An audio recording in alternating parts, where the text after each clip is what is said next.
Dale, va con el saludo.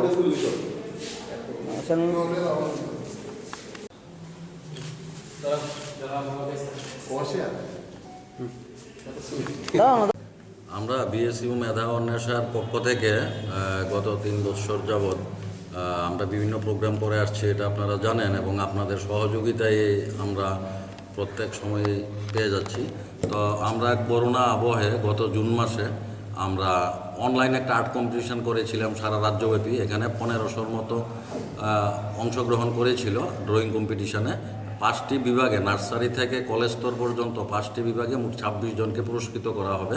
আগামী 23 ফেব্রুয়ারি বাণী বিদ্যাপীঠ বালিকা বিদ্যালয়ে এক অনুষ্ঠানের মাধ্যমে আমরা পুরস্কৃত করতে যাচ্ছি।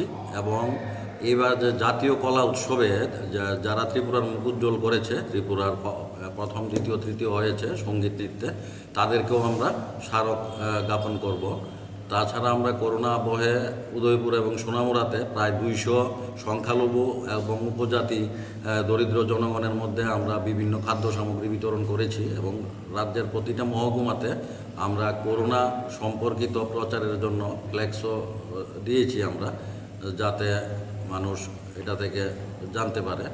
তো আমাদের 23 ফেব্রুয়ারির অনুষ্ঠানে থাকছেন টিটিডিসির চেয়ারম্যান সন্তোষ সাহা, তাছাড়া টিআরটিসির চেয়ারম্যান অলিক মজুমদার, তাছাড়া টিসিআরডিবির ভাইস চেয়ারম্যান পূর্ণিমা রায়, আর আমাদের যে সংস্থা কলকাতার যিনি সেক্রেটারি গৌতম তালুকদার এবং আদিতি তালুকদার, ওনারা 9 জনের টিম নিয়ে আসছেন।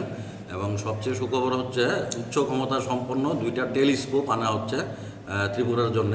যদি সরকার জায়গা দেয় তাহলে আমরা আগরতলা এবং উদয়পুরে ছাত্রছাত্রীদের সুবিধার্থে আমরা টেলিস্কোপ 2টা স্থাপন করব, যাতে ছাত্রছাত্রীরা উপকৃত হতে পারে। ত্রিপুরাতেও টেলিস্কোপ আছে, কিন্তু এগুলা উচ্চ ক্ষমতা সম্পন্ন নয়।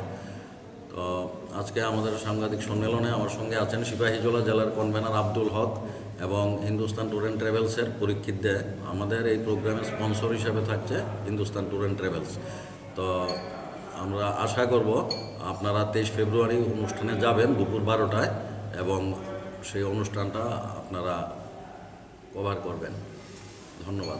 পরিচয় দিন। আমি মনোজ রায়, বিএসইউ মেধা অন্বেষা সংস্থার রাজ্য কনভেনার।